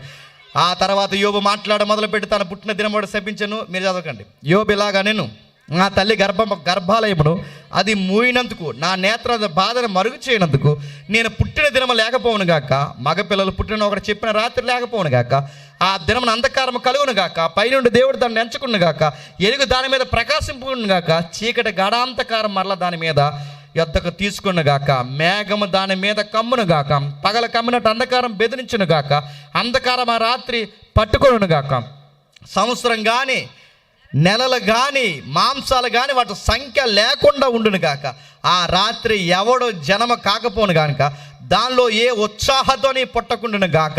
ఈ పదాలు ఎందుకు చెబుతాను వినండి. ఆ దినము అశుభ దినమని చెప్పువారు దాన్ని శపించురు గాక, భూ జనాంగములు రేపుటకు, భూభుజంగం రేపుటకు గలవారు దాన్ని శపించుదురుగాక, అందులో సంధ్యవేళ ప్రకాశించే నక్షత్రములు అంధకారము కమ్మును గాక, వెలుగు కొరకు అది ఎంచకుండా ఎలుగు లేక పోవును గాక, పుట్టుకలోని నేల సావపోతుంది. ఇవన్నీ చదువుతుంటే మీకు ఏమర్థమవుతుంది? యోబు గారు బాధల్లో ఏదేదో మాట్లాడేస్తాడు. ఆ ఏదేదో మాటల్లో ముఖ్యమైన మాట ఏంటంటే, నాకు పుట్టినరోజు లేకపోతే బాగుండు అన్నాడు. నాకు బర్త్డే నచ్చలేదు, అసలు నా భర్త నచ్చలేదు, మా అమ్మ కంటున్నప్పుడు ఆ మాయను మూసేస్తే బాగుండు, ఆ మాయ మూయబడినందుకు నేను బాధపడుతున్నాను, పిండముగా ఉన్న నేను అండం కాకముందు పిండంగా పోతే బాగుండు, అండమై ఒకవేళ నేను పుట్టిన పిండం అండంగా మారి నేను పుట్టిన, ఆ బిడ్డ పుట్టినప్పుడు ఆ బిడ్డకి వెలుగు లేకుండా చీకటిలోనే చచ్చిపోతే బాగుండు. వెలుగు లేకపోతే బాగున్ను, చీకటి కమ్మేస్తే బాగున్ను, మేఘాలు కమ్మేస్తే బాగున్ను, అంధకారం కమ్మేస్తే బాగున్ను, సంవత్సరం లేకపోతే బాగున్ను, నెలలు లేకపోతే బాగున్ను. 7వ వచనంలో ఉత్సాహధ్వని నేను పుట్టానని ఒకటి చెప్పకపోతే బాగున్ను, నా పుట్టికే లేకపోతే బాగున్ను. యోబు ఎన్నిసార్లు ఏమంటాడు చెప్పండి? నేను పుట్టకపోతే బాగున్ను, పుట్టకపోతే బాగున్ను. బాధల్లో మాట్లాడతారంటే గుర్తుపెట్టుకోండి, శ్రమలలో నాసిరకమైన మాటలు మన నోట్లోంచి వస్తాయి. అప్పులు ఎక్కువైపోయినా, అనారోగ్య సమస్య ఎక్కువైపోయినా, చుట్టాలు మనకు దూరం అయిపోయినా, సంసారం బాధలు ఎక్కువైపోయినా అప్పుడప్పుడు మనం మాట్లాడి చెప్పిన ఈ బతుకు నాకు చెప్పండి నచ్చలేదంటాం. ఈ శ్రమలో జయించలేక గోదావరిలోకి పరిగెట్టే వాళ్ళు ఉన్నారు అని అడుగుతున్నారు. ఈ శ్రమ భరించలేక బాతుల్లో పరిగెట్టే వాళ్ళు ఉన్నారు. ఈ శ్రమలు భరించలేక ఉరేసుకొని చచ్చే వాళ్ళు ఉన్నారు. ఇలాంటి పిరుకోలు ఎవరైనా ఈ గ్రౌండ్లో కూర్చుంటే మీ అందరు నేను చెప్తున్నాను, నీలాంటి నాలాంటి వాడికి ధైర్యం చెప్పడానికి యోబు జీవితంలోకి చాలా శ్రమలో దేవుడు ఆ రాత్రి క్షమించండి ఆ రోజు ఆయన జీవితంలోనికి రప్పించాడు. ఈ రాత్రి నీకు వినిపిస్తున్నాడు. ఏం జరుగుతుంది అక్కడ?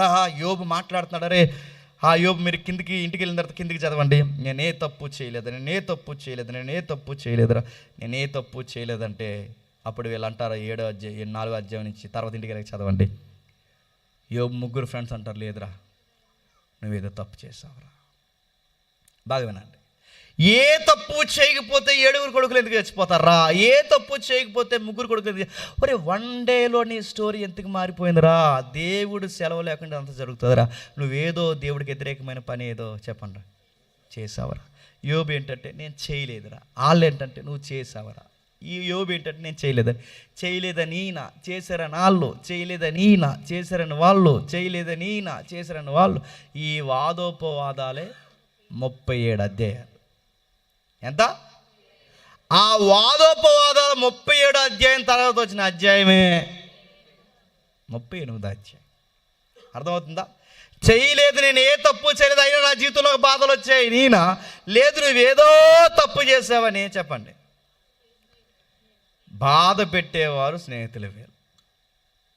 అప్పుడప్పుడు మన స్నేహితులు అప్పుడప్పుడు కొన్నిసార్లు బాగానే వాదరిపిస్తారు, కానీ ఇంకా ఏడిసేవాళ్ళని ఏడిపించలేక ఇలాంటి మాటలు మాట్లాడతారు. మనమేమో మన ప్రియులు పోయి మనం ఎడుతుంటాం. మన ఇంట్లో ఎవరో చనిపోయి మనం ఎడుతుంటే, ఆ లోపల మనం ఎడుతుంటే, మనం వేసిన టెంట్లలో కూర్చుని మనం ఇచ్చిన టీ తాగేసి, పొగోడి తినేసి, సమోసాలు తినేసి మన టెంట్లోనే కూర్చుని వాళ్ళు అంటారో ఏదో చేసి ఉంటారండి వాళ్ళు దేవుడికి వ్యతిరేకంగా. ఏంటి మన టీ తాగేసి మన దిన కార్యక్రమానికి వచ్చి మనకి పేర్లు పెడతారు. ఈ చుట్టాల బట్టాలు అలాంటి వాళ్ళు గుర్తెట్టుకోండి. మన బాధల్లో మనం ఉంటే ఏలేమంటారు? ఆ దేవుడికి ఏదో చేయకుండా ఉంటారు ఏంటండి, అందుకే ఇలా జరిగి ఉంటుంది అని అంటారంటారా? యోబు స్నేహితులు కూడా అన్నారు, అరే ఏదో చేసి ఉంటారు, నేనేమి చేయలేదురా అని. యోబు ఏదో చేసి ఉంటారు అన్నారు. మొత్తం అది బాధల్లో యోబు తన స్నేహితులతో వాదించి ఇసుకుపోయి బూడిదలో కూర్చుంటే, ఆ బూడిదలో కూర్చున్న వాడితో మాట్లాడడానికి దేవుడు సుడిగాలిలో ప్రత్యక్షమయ్యాడు. సుడిగాలిలో ప్రత్యక్షమై 38వ అధ్యాయం మొదలు వచ్చిన అప్పుడు యెహోవా సుడిగాలి నుండి ఎలాగో యోబునకు ప్రత్యుత్తరమైన సుడిగాలిలో, నేను ముగిస్తున్నాను. సుడిగాలిలో ఎందుకు? సుడిగాలి కాకుండా ఏ మేఘంలో నుంచో, ఏ వెలుగులో నుండో, ఎక్కడో దిక్కు నుంచి ఒక వ్యక్తి నుండో దేవుడు మాట్లాడితే బాగుండు. సుడిగాలి నుంచి మాట్లాడడం యోబుకి ఏమైనా తీయగా ఉంటుందా? సుడిగాల్లో నుంచి మోసేతో మాట్లాడితే పర్లేదు, సుడిగాల్లో నుంచి యెషయాతో మాట్లాడితే పర్లేదు, సుడిగాల్లో నుంచి ఎవరితో మాట్లాడినా పర్లేదు, కానీ సుడిగాలి అనే పదం యోబుకి నచ్చదు. ఎందుకంటే ఆ సుడిగాలి తన 10 మంది పిల్లల్ని చంపేసింది. మన దేవుడు ఎలాంటి చెప్పనా? మనకి ఏదైతే బాధ అయిపోతాదో అదే బాధని దేవుడు మళ్ళీ జ్ఞాపకం చేస్తాడు. మన దేవుడు అంటేనే అది. ఆ టైంలో నువ్వు ఎలా ఉంటావు నువ్వు చూస్తాడు. నీకేదైతే నచ్చదో అక్కడే నిలబడతాడు. నువ్వేదైతే వద్దనుకుంటావు దాని గుండా నలిపిస్తాడు. ఆ టైంలో నువ్వు ఎలా ప్రవర్తిస్తాడు నీ వైపు తీక్షణంగా చూస్తాడు. యోబుకి సుడిగాలంటే నచ్చదు. ఆ సుడిగాల్లో నుంచి యోబుతో మాట్లాడుతూ ఓ మాట అన్నాడు, జ్ఞానము లేని మాటలు చెప్పి ఆలోచన జరుపుతున్న వీడెవడు? ఇప్పుడు ప్రశ్న, ఇంతకాడెవడు? యోబు యొక్క ఆలోచన జరుపుతున్న వీడెవడు? అది ఎవరట? ఏలోహు. ఎక్కడున్నాడు వీడు? 36వ అధ్యాయం మొదలు వచ్చిన చూడండి ఒకసారి. 36వ అధ్యాయం మరి ఎలోహు ఇట్లా నేను కొంతసేపు నన్ను ఓర్చుకొనుము, ఈ సంగతి నీకు తెలియచేదును. ఏలయనగా దేవుని పక్షముగా నేను ఇంకా నువ్వు మాట్లాడవలసి ఉన్నది. దూరము నుండి నేను జ్ఞానం తెచ్చుకుందును, నన్ను సృజించిన వాడికి నీతిని ఆరోపించదును. నా మాటలు ఏమాత్రం అబద్ధము కావు. పూర్ణ జ్ఞాని ఒకడు నీ ఎదుట ఉన్నాడు. ఇప్పుడు చెప్పండి, వీడికి ఈడే జ్ఞానాన్ని వేసుకుంటున్నాడంటే ఎవరు? ఇలాంటి చాలా ప్రమాదం, గుర్తుపెట్టుకోండి. వీడికి ఈడే జ్ఞానం అనుకుంటున్నాడు. ఏమన్నట? యోబు స్నేహితులు ముగిరిసిందట. మీకు ఏం తెలియదు, నోరు పోయినా అన్నాడు. ఎవరిని ముందుకెళ్ళి చదవండి, మీరు ఇంటికి 32 అధ్యాయం నుంచి ఇంటికి వెళ్ళి చదవండి. యోబు ముగిరిసిందట. మీకు మాట్లాడడం రాలేదని ముగ్గురు స్నేహితులను గద్దించేస్తున్నాడట, యోబుని గద్దిస్తున్నాడట. మీ నలుగురికి ఏం మాట్లాడదు రాడదు, ఇప్పుడు నేను మాట్లాడతాను చూడండి అని చెప్పి జ్ఞానం గల మాటలు చెప్తున్నాడు. ఏమని? ఇంకా మళ్ళీ ఇటు తిరగే చెప్పేది ఏంటి? వాళ్ళ ముగ్గురు చెప్పిందే చెప్తున్నాడు. ఏమని? నువ్వేదో తప్పు చేసుకుంటావా. ఏడిసేవాడిని ఇప్పటి వరకు వాళ్ళ ముగ్గురు ఏర్పించాడంటే మళ్ళీ 4వ వాడు వచ్చి అంటున్నది ఏంటి చెప్పండి? నువ్వేదో తప్పు చేసావు, అందుకే దేవుడు నీ మీదకి ఈ బాధను అనుమతించాడు. అప్పుడు దేవుడు అంటున్నాడు, ఈడెవడు నిన్ను ఇంకా బాధ పెడతాను? ఈడెవడు ఈ 4వ వాడు? నీ ముగ్గురు స్నేహితులు నిన్ను విడిచి వెళ్ళిపోయారని బాధపడుతున్నావా? నీ భార్య నీకు దూరం జరిగిందని బాధపడుతున్నావా? ఈడెవడో ఏదో అంటున్నాడు, నువ్వు కృంగిపోతున్నావా? యోబు నీకు చెప్తున్నాను, పౌరుషం తెచ్చుకొని నీ నడుము బిగించుకొని నేను నీకు ప్రశ్న వేదును, నువ్వు నాకు దానికి లే. పౌరుషం తెచ్చుకొని నిలబడు. ఎప్పుడు గుర్తుపెట్టుకోండి, మనం బాధల్లో ఉన్నప్పుడు అందరూ మనకు సలహాలు ఇచ్చేవాళ్ళే కదా. మనం బాధలో అందరూ సలహాలు ఇస్తారు. గమ్మత, మన సంసారం లేదని గొడవైంది అనుకోండి, అందరూ మన సంసారం సక్కలు చెప్పేవాళ్ళే. వాళ్ళు కూడా తెరవడదు, మళ్ళీ వాళ్ళకి తెరవడదు కానీ మళ్ళీ మన సంసార నీతులు చెప్తారు. వాళ్ళన్నీ మనకు నీతులు చెప్తారు. గుర్తుపెట్టుకోండి, పడ్డవాడిని చూస్తే లోకానికి లోకం ఎక్కువ, కానీ బైబిల్ అంతే, పడ్డవాడు చెడ్డవాడు కాడు. బైబిల్ చెప్తుంది. యోబు పడేసరికి వీళ్ళందరూ పెద్ద నీతిమంతుల జ్ఞానంలో మాట్లాడుతున్నారట. దేవుడు అన్నాడు, యోబో 7 కొడుకులు చచ్చిపోతే కృంగిపోతావా? 3 కూతురు చనిపోతే కృంగిపోతావా? స్నేహితులు దూరం అయితే కృంగిపోతావా?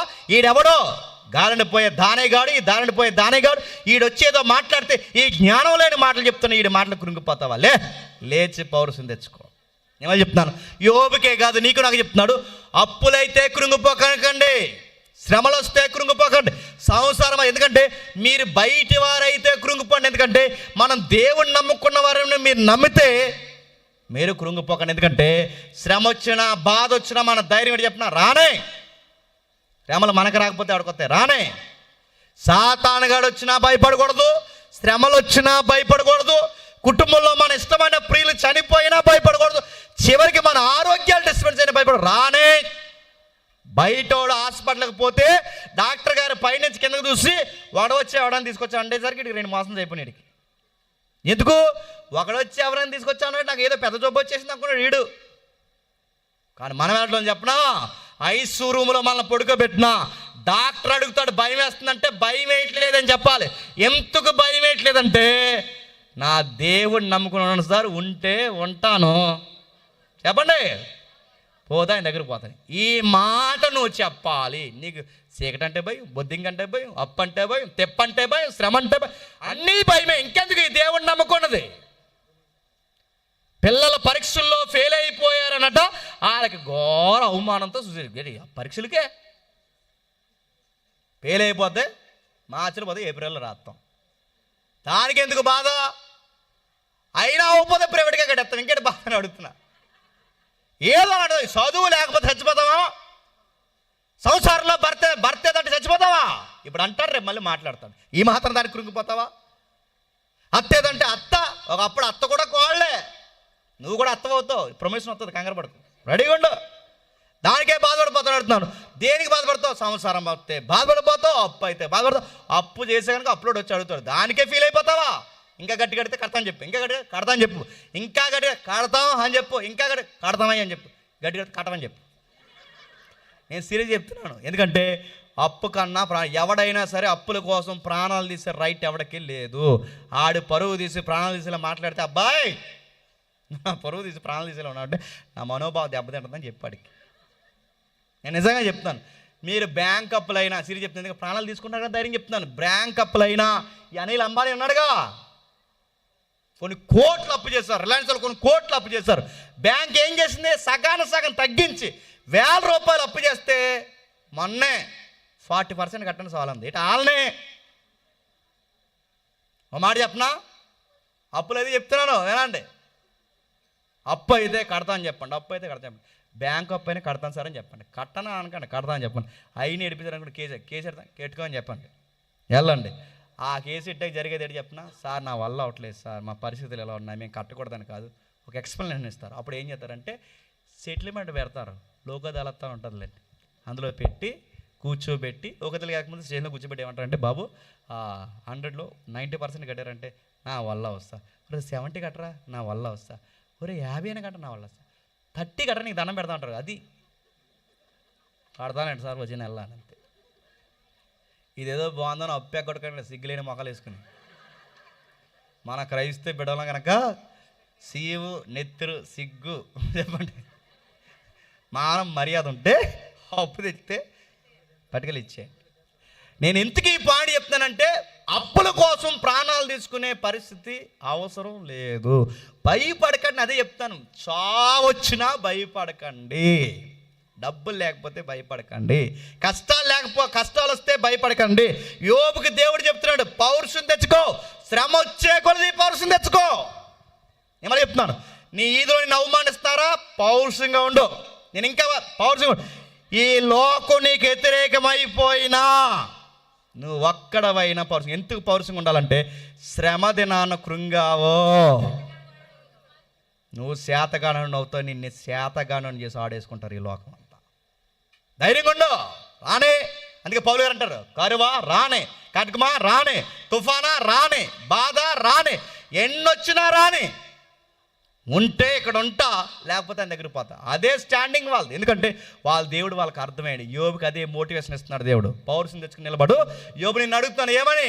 భూమి ఎప్పుడు పుట్టిందో చెప్పు, నక్షత్రాలు ఎప్పుడు పుట్టాయో చెప్పు, ఉదయ నక్షత్రాలు ఏకంగా పాటలు ఎప్పుడు పాడాయో చెప్పు, గాఢాంధకారం ఎప్పుడు వచ్చిందో చెప్పు, అంధకారం ఎప్పుడు వచ్చిందో చెప్పు, అరుణోదయం ఎప్పుడు వచ్చిందో చెప్పు, ఎలుగు ఎప్పుడు వచ్చిందో చెప్పు, ఉదయం ఎప్పుడు వచ్చిందో చెప్పు. ఇవన్నీ చెప్పు చెప్పు చెప్పు చెప్పు అని ఎందుకు చెప్తున్నాడంటే, యోబు మాటలకు దేవుడు సమాధానం చెప్తున్నాడు. ఏమి సమాధానం చెప్తున్నాడంటే, ఈ మాటలన్నీ దేవుడు ఇన్ని క్వశ్చన్లు 38 అధ్యాయులు అడగడానికి కారణం ఏంటంటే, యోబు గారు 3వ అధ్యాయంలో పలికిన మాటలకి సమాధానం 38వ అధ్యాయం. అర్థమైన వాళ్ళు ధన్యులు. 38 అధ్యాయులు అంటే యోబు 3 అధ్యాయులు ఏం మాట్లాడడం ఏంటి? నా పిండాన్ని ఎలుగు చూడకపోతే బాగుండు అన్నాడే, అందుకు దేవుడు 38 అధ్యాయం అంటున్నాడు. ఏంటి పుట్టకపోతే బాగుండు అంటున్నావుగా యోబు? నేను అడుగుతున్నాను, అసలు భూమి ఎప్పుడు పుట్టింది చెప్పు. భూమి పుడితేనే నువ్వు పుట్టాలి, భూమి లేకపోతే నువ్వు ఎక్కడ పుడతావు? అందుకని అడుగుతున్నాను, భూమి ఎప్పుడు నీ పుట్టికని చేపించుకుంటున్నా యోబు? భూమి ఎప్పుడు పుట్టిందో చెప్పు. వెలుగు చూడకపోతే బాగుండు, నేను పిండముగా రాలిపోతే బాగుండు అన్నావే, వెలుగు ఎప్పుడు పుట్టిందో చెప్పు. చీకటి కమ్మితే బాగున్నావే, చీకటి ఎప్పుడు పుట్టిందో చెప్పు. నక్షత్రాలు లేకపోతే బాగున్నావే, ఉదయ నక్షత్రాలు ఎప్పుడు పుట్టాయి, ఎప్పుడు పాటలు పాడాయో చెప్పు. నా మాటలు అర్థమవుతున్నాయా? అంటే యోబు ఏ ఏ విషయాల్లో అయితే బాధపడ్డాడో ఆయా విషయాల్ని 38 అధ్యాయంలో సుడిగాలులో దేవుడు యోబుని ప్రశ్నలు అడుగుతున్నాడు. ఎందుకు అలా అడుగుతున్నాడు చెప్పనా?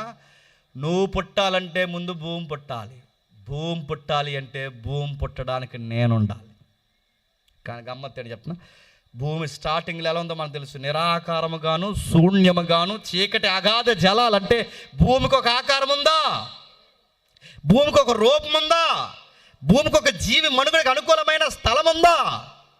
కానీ యోబు అంటున్నాడు, నిరాకారమైన భూమికే ఆకారం ఇచ్చిన నేను నీ జీవితం నిరాకారమైపోయినా మళ్ళీ ఆకారం ఇస్తాను, లేచి పౌరుషం తెచ్చుకొని నిలబడి.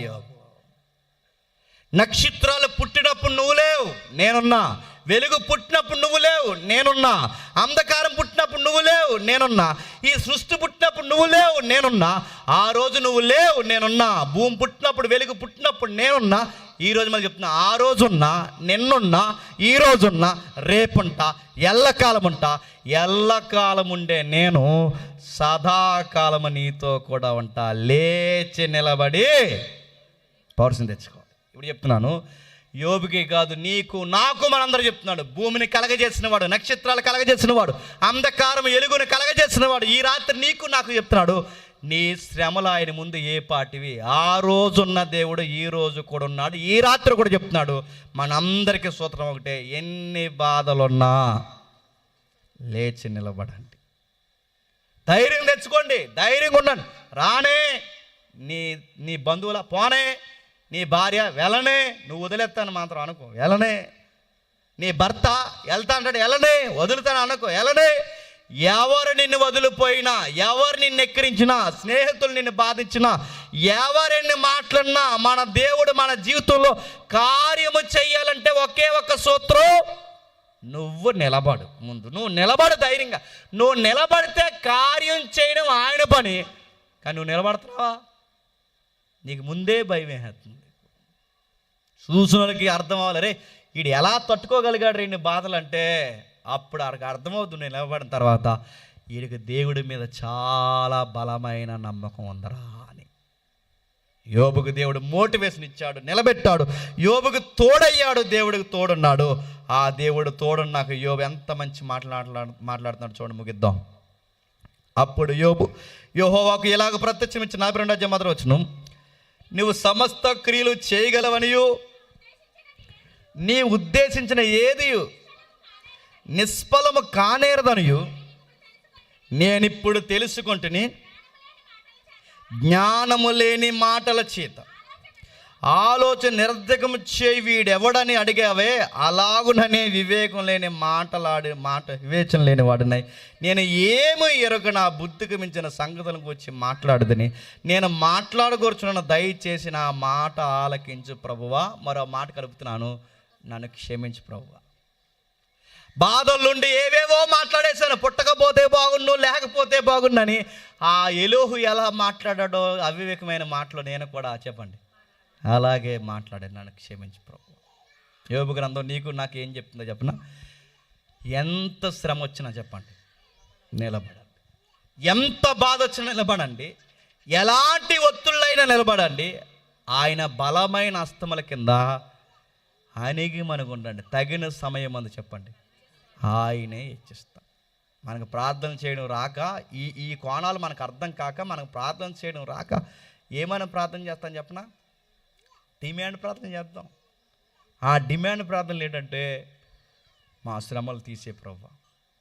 ఇదొకటి. రెండో స్టైల్ ఏంటి చెప్పనా? గ్రావిటీ పెంచుతారు. ఇలా ఉండదా, ఇలా బల్ల ఉందనుకోండి, ఇలా బల్లను కొట్టి మా శ్రమలు నదరడని యేసునామమున నువ్వు తీయదుగాక, నువ్వు తీయదుగాక. దేవుడు అంటాడు తీయని రా అంటాడు. యేసునామమున తీయదుగాక, తీసేయి అంటాడు. ఏడు తీసి ఎవరిని డిమాండ్ చేస్తున్నావు? దేవుడు శ్రమలు తెస్తాడు తీయడా? ఎంత తిన్న తర్వాత తీయడా? మీ తీస్తాడు తీయడా చెప్పాలి మీరు.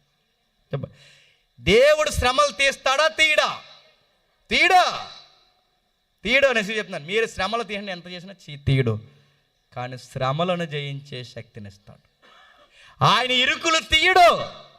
చెప్పండి, ఇరుకులలోనే విశాలత ఇస్తాడు. ఆయన శ్రమలు తీయడు, ఇరుకులు తీయడు, అందులోనే నిలబడమంటాడు. నువ్వు నిలబడితే ఆ శ్రమలను జయించే శక్తిని నీకు ఇస్తాడు. నీ ద్వారా పొరుగోడికి ధైర్యం ఇస్తాడు. నువ్వు నిలబడు. కానీ మనం ఏం చేస్తాం? తీసే ప్రభువా, తీసే, యేసునామమున తీసే, యేసు రక్తం జై అన్నారు. జై అన్న తీయడు.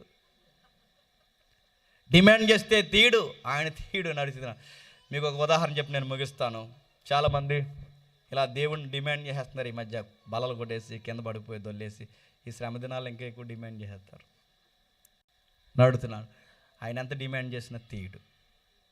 ఒకవేళ నువ్వు అదే డిమాండ్ ప్రేయరు రిక్వెస్ట్ ఒక కలెక్టర్ దగ్గరికి వెళ్ళి ఒక లెటర్ పెట్టి, మాకు ల్యాండ్ కూడా ఒకసారి తీరట్లేదు, ఈ లెటర్ ఈయనత పత్రం తీసుకుని మా ల్యాండ్ తగదా మీరే తీర్చండి కలెక్టర్ గారు అన్నది వినయంగా ఉంటుంది. అలా కాకుండా లెటర్ రాసి వినత పత్రం పెట్టి, కలెక్టరు మా ల్యాండ్ ప్రాబ్లం నువ్వు తీయదుగాక అంటే ఏమంటాడు చెప్పండి?